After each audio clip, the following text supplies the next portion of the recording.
Let's mic बयानबाजी। नमस्कार, let's mic बयानबाजी। सेनाध्यक्ष जनरल उपेंद्र द्विवेदी ने पाकिस्तान और चीन के बीच 1963 के शक्सगाम घाटी समझौते को पूरी तरह गैरकानूनी ठहराया है।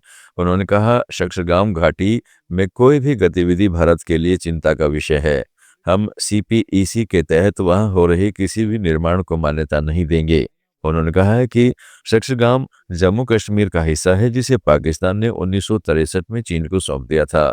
भारत ने इसे कभी स्वीकार नहीं किया है। India considers 1963 agreement between Pakistan and China as illegal.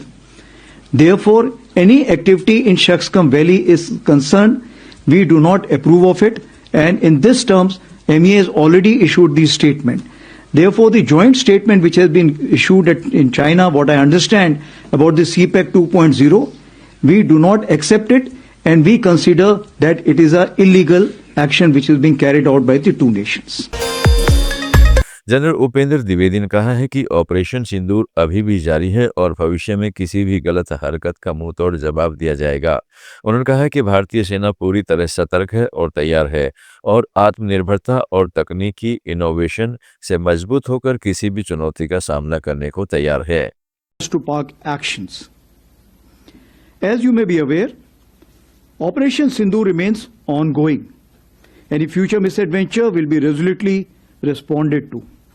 Here I must acknowledge the proactive role of all stakeholders at the national level, including CAPFs, agencies, civic bodies, state administration and other ministries, whether it's MHA, MAITI, railways and many more. Operation Sindoor was the best example of tri-service synergy under clear-cut political directive and full freedom to act or respond.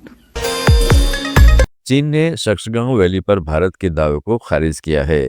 चीनी प्रवक्ता ने कहा है कि शक्सगांव valley क्षेत्र चीन का है और उसका अपने इलाके में निर्माण पूरी तरह जायज है। 首先，你提到的领土属于中国领土，中方在自己的领土上开展基础设施建设无可非议。中国和巴基斯坦已于上个世纪的60年代签署了边界协定，并且划定了两国的边界，这是中巴作为主权国家的权利。那么你提到中巴经济走廊，这是一个经济合作倡议，旨在促进当地的经济社会发展和改善民生。中巴边界协定和中巴经济走廊不影响中方在克什米尔问题上的立场，中方在这个问题上的立场没有变化。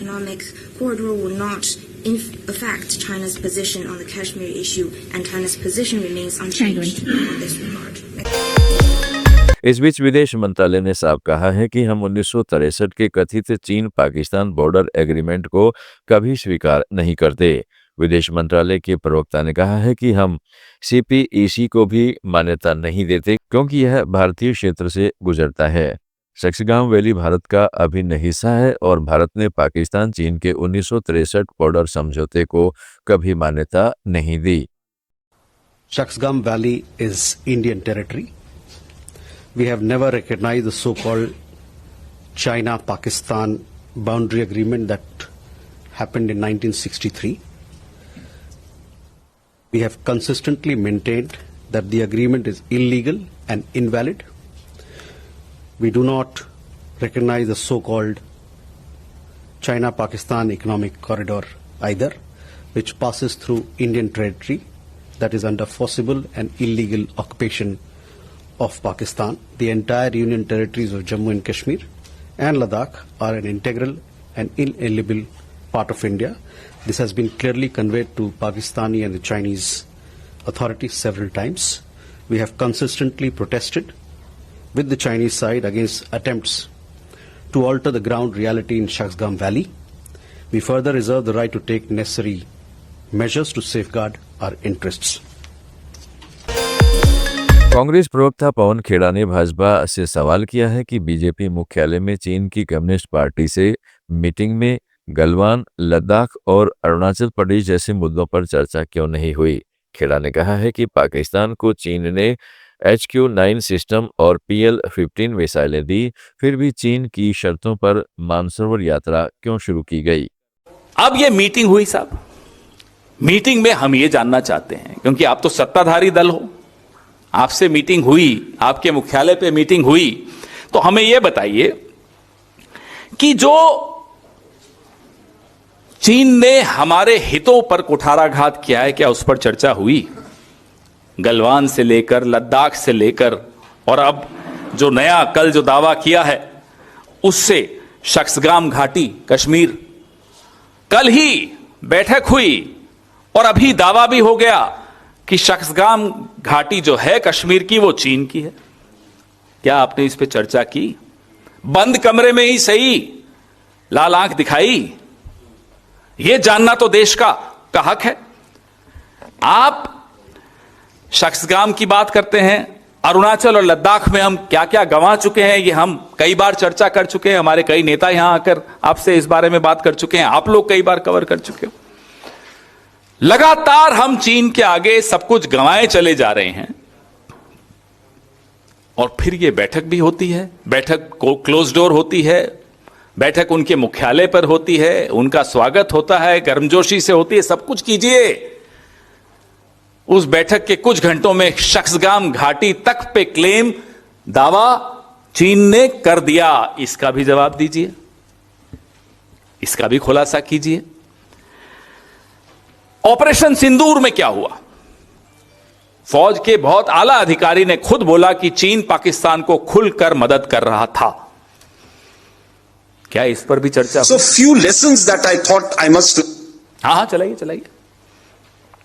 as far as Operation Sindoor is concerned. Firstly, one border, two adversaries. So we saw Pakistan. Shivsena UBT के सांसद संजय राउत ने लोकल बॉडी इलेक्शन में फर्जी वोटिंग रोकने के लिए पूरी तैयारी की बात कही है।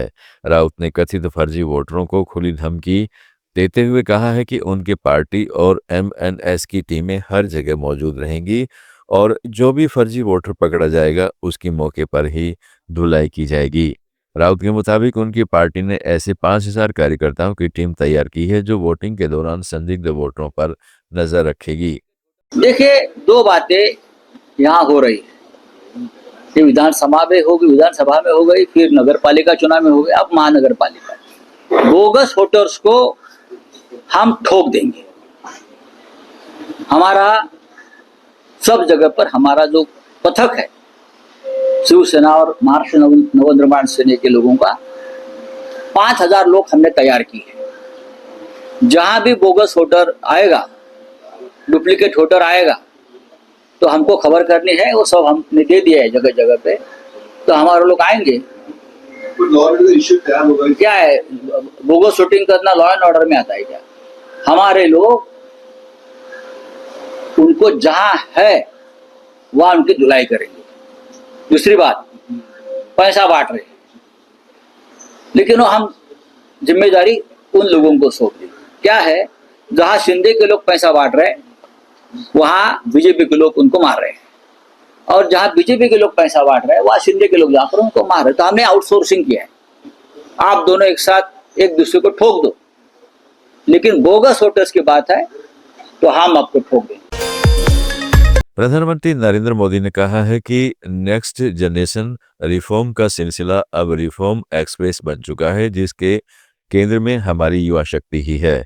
पीएम ने युवाओं को सशक्त बनाने वाले सुधारों पर जोर दिया और आर्थिक, शिक्षा, रोजगार क्षेत्र में तेजी से बदलाव का ऐलान किया है। एक्सप्रेस बन चुका है और इन रिफॉर्म्स के केंद्र में आप है, हमारी युवा शक्ति है। जीएसटी में हुए नेक्स्ट जनरेशन रिफॉर्म से युवाओं और एंटरप्रेन्योर्स के लिए प्रोसेस और आसान हो गई है। अब 12 लाख रुपए तक की इनकम पर टैक्स जीरो हो गया है। इसे नई नौकरी वालों या नया बिजनेस शुरू करने वाले नौजवानों को उनके पास बहुत ज्यादा बचत होने की संभावना बढ़ गई है। साथियों, आप सभी जानते हैं आज बिजली सिर्फ रोशनी का माध्यम नहीं है। आज AI, data centres, semiconductor, manufacturing, ऐसे हर इकोसिस्टम के लिए ज्यादा बिजली की जरूरत है। इसलिए आज भारत एश्योर्ड एनर्जी सुनिश्चित कर रहा है। सिविल न्यूक्लियर एनर्जी से जुड़ा रिफॉर्म यानी शांति एक्ट इसी लक्ष्य के साथ किया गया है। इससे न्यूक्लियर सेक्टर में तो हजारों नए जॉब्स पैदा होंगे ही, बाकी सेक्टर्स पर भी इसका मल्टीप्लायर इफेक्ट होने वाला है। साथियों, दुनिया के अलग अलग देशों की अपनी जरूरतें हैं, अपनी डिमांड है, वहां वर्कफोर्स लगातार घट रही है। हमारा प्रयास है कि भारत के युवा दुनिया भर में बन रहे अवसरों के लिए तैयार हो, इसलिए स्किल डेवलपमेंट से जुड़े सेक्टर्स में भी लगातार रिफॉर्म किया जाना चाहिए और हम कर रहे हैं।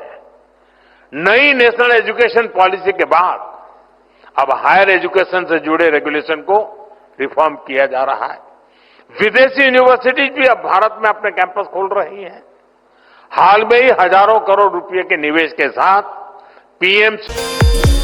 जर्मन चांसलर मर्ज ने भारत के साथ डिफेंस इंडस्ट्री में सहयोग बढ़ाने की बात कही है। उन्होंने कहा है कि यह भारत की रूस पर निर्भरता भी कम करेगा और दोनों देशों के बीच रक्षा साझेदारी को नई ऊंचाई देगा। मर्ज ने कहा कि भारत जर्मनी दोस्ती नई मिसाल बनेगी। We want to deepen our defense industries and the cooperation of our defense industries, and this has strategic significance. That strengthens both, and that leads to the fact that India is less dependent on Russia.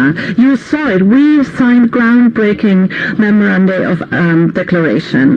One memorandum stipulates the closer cooperation of our defense industries in the field of development and production, and the promotion.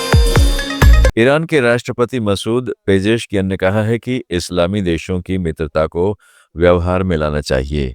उन्होंने कहा है कि यूरोपीय देशों की तरह Pakistan, Afghanistan, Iran और मक्का Karbala के बीच रेल कनेक्टिविटी होनी चाहिए। मसूद ने पाक ईरान अफगान रेल कॉरिडोर पर जोर दिया और इस्लामी दुनिया में आपसी सहयोग बढ़ाने की जरूरत बताई है।